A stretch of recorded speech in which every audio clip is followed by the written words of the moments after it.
Bonjour à tous. Aujourd'hui, je voulais partager avec vous la toute première histoire inspirante qui sera suivie de beaucoup d'autres dans les prochains mois. Ah oui, je trouvais que ça pouvait être sympa pour commencer la nouvelle année. Nous avons tous parfois besoin de nous remettre en question, de nous poser les bonnes questions, de laisser derrière nous ce qui nous empêche d'avancer ou voire même de changer certaines de nos croyances qui nous limitent dans notre cheminement.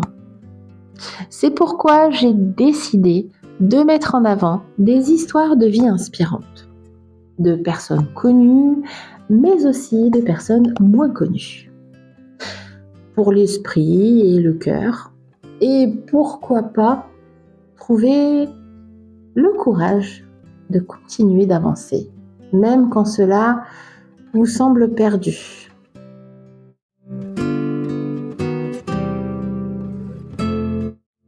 Nous allons commencer ce récit avec Helen Adams Keller, née le 27 juin 1880 en Alabama.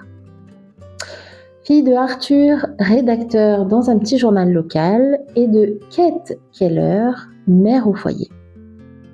Hélène est née dans une famille modeste, vivant loin du confort moderne, dans une petite maison à la campagne. À 19 mois, un événement tragique perturba la quiétude de la famille Keller. Hélène développe une forte fièvre, probablement une méningite, qui en quelques jours la renda totalement sourde et aveugle. Le monde se referma sur elle, qui doit désormais apprendre à grandir sans un mot, sans son et sans image. Une âme enfermée dans un corps. Elle fait régulièrement des crises, hurle, frappe, casse. Bref, elle extériorise ce qu'elle ressent comme elle peut. Et ses parents sont démunis, ne sachant pas comment l'aider. Sa famille elle-même sombre dans la culpabilité et l'impuissance. Jusqu'à ce qu'en mars 1887, une jeune fille appelée Anne Sullivan, âgée d'à peine 20 ans, pointe le bout de son nez. Elle-même, presque aveugle, fut marquée par l'orphelinat et surtout par la vie. Et c'est justement cette blessure qui fera sa force et qui apportera un soutien sans faille à la jeune Hélène. Anne prend Hélène en main avec patience et surnaturel. Elle lui apprend à toucher les mots en les signant dans sa paume. Pour Hélène, au début, la mécanique la laisse sans marbre. Mais un jour, Anne pose la main de la jeune fille sous un jet d'eau et signe le mot « water ». Et là, comme par magie, l'association se fait dans la tête de la jeune Hélène. La porte s'ouvre, la lumière intérieure jaillit. Hélène comprend. Elle n'a peut-être plus de sens, mais elle a des mots. Et à partir de là, Hélène avance comme une force de la nature. Elle apprend 300 mots en quelques semaines, puis se met au braille, pour finir par la parole, en touchant les vibrations des lèvres et de la gorge. En 1904, Hélène devient la première sourde et aveugle de l'histoire à obtenir un diplôme à l'université d'Harvard.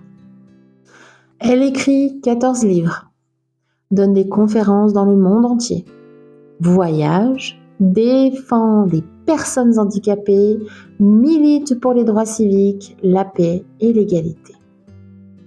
Ce que personne n'aurait pu imaginer d'ailleurs pour une enfant enfermée dans le silence absolu.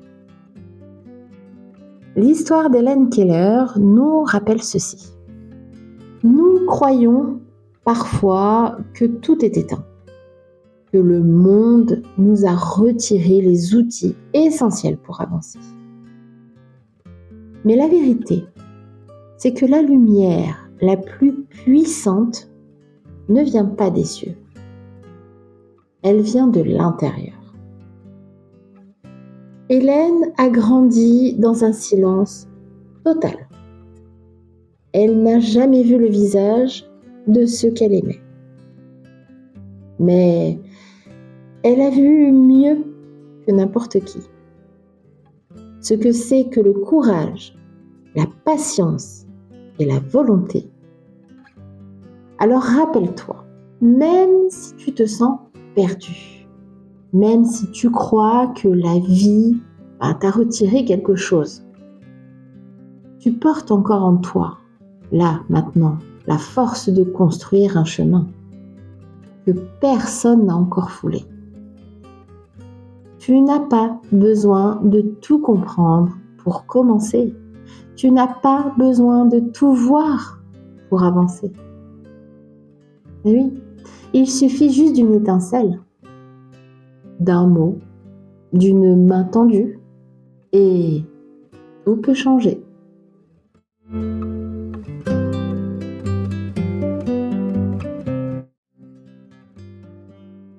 Nous allons continuer ce deuxième récit avec l'histoire de Marie Anning.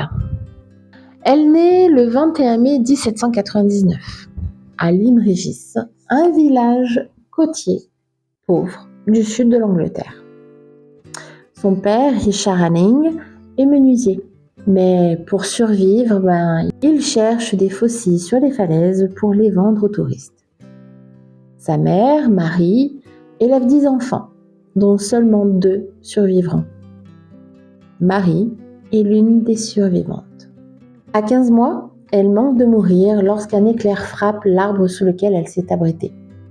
Les voisins diront que cet événement l'a transformée. À 5 ans, elle accompagne son père sur les falaises. Alors, c'est dangereux, oui, glissement de terrain, chute de rochers, tempête. Mais elle apprend seule à reconnaître les formes fossilisées dans la pierre. Quand elle a 11 ans, son père meurt d'une maladie pulmonaire.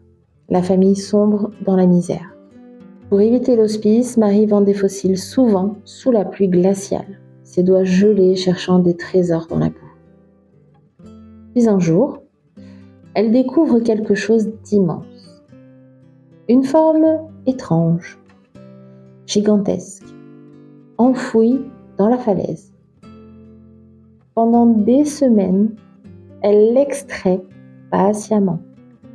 Elle révèle au monde le premier squelette complet d'ichthyosaure, un reptile marin préhistorique. Elle n'a que 12 ans. Cette découverte bouleverse la science. Elle prouve que des espèces disparues ont existé, remettant en question la version religieuse dominante de l'époque.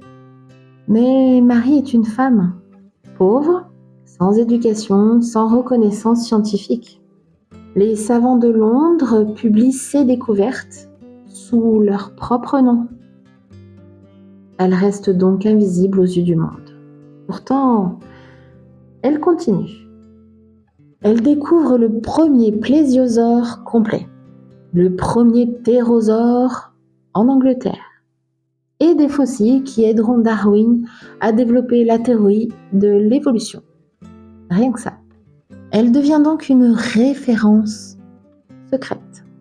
Les plus grands scientifiques viennent acheter chez elle et lui demandent conseil. Elle mourra pauvre en 1847, mais admirée en secret. Ce n'est que 150 ans plus tard qu'on reconnaît enfin son rôle majeur. Aujourd'hui, elle est considérée comme la fondatrice de la paléontologie moderne, la femme qui a changé notre vision du monde vivant, l'une des scientifiques les plus importantes de l'histoire.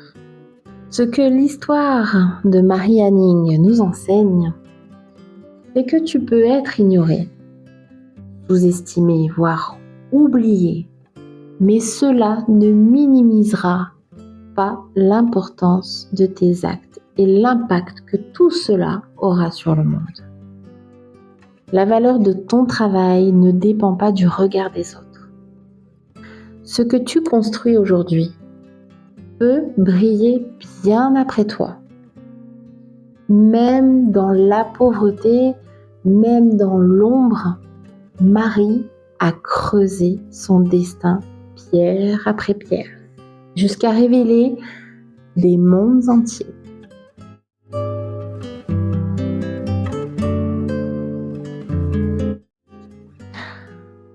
Je vais finir pour aujourd'hui par ce troisième récit d'une personne connue. Et pourtant, je suis sûre qu'il y a certaines choses que vous ne savez pas sur lui.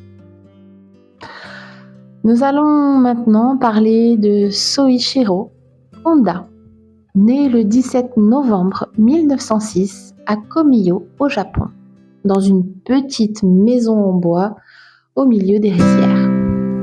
Son père, Gihei Honda, est forgeron et réparateur de bicyclettes. Sa mère, Mika, est tisseuse artisanale. La famille est pauvre, mais très créative. Soichiro n'aime pas vraiment l'école. Il sait à peine lire et les autres enfants se moquent souvent de lui, le trouvant stupide. Mais ce jeune garçon a une vraie passion pour les machines, les roues et les mécanismes. À 8 ans, il voit sa première voiture. Il adore les admirer et courir après. Il dira d'ailleurs plus tard que c'est ce jour-là qu'il a compris que sa vie sera faite de moteurs. À 12 ans, il construit une forge pour aider son papa.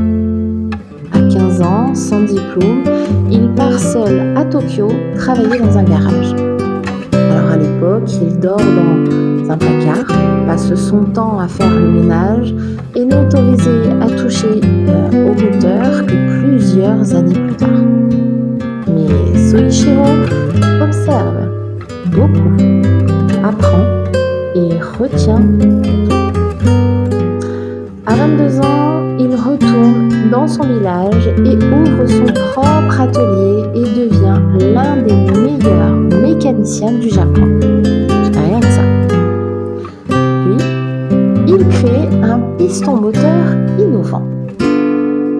Mais les constructeurs automobiles le refusent, prétextant qu'il n'était pas diplômé, que ce qu'il proposait était artisanal, voire trop original. Il proposa son invention plusieurs fois, mais sans succès. Puis vient la guerre. Son usine est bombardée, malheureusement, par 2 fois. Et elle finit par être totalement détruite par un tremblement de terre.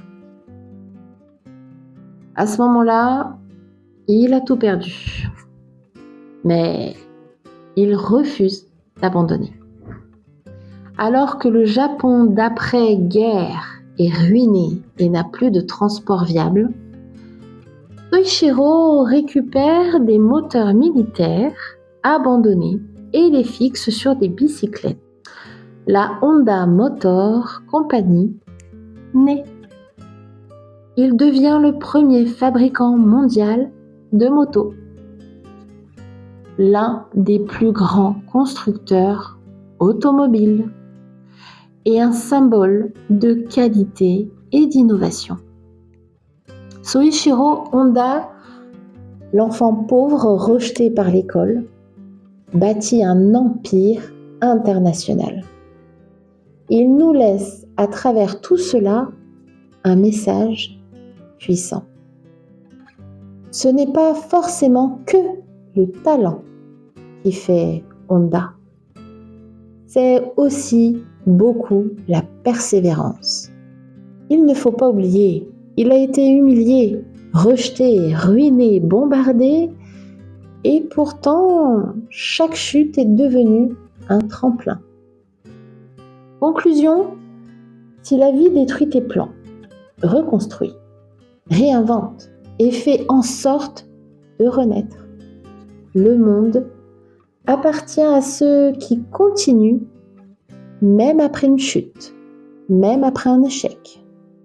J'espère que ces 3 récits t'auront plu et t'auront permis peut-être de trouver une petite inspiration pour que toi aussi tu trouves le courage de continuer malgré les difficultés, les blocages, les rejets.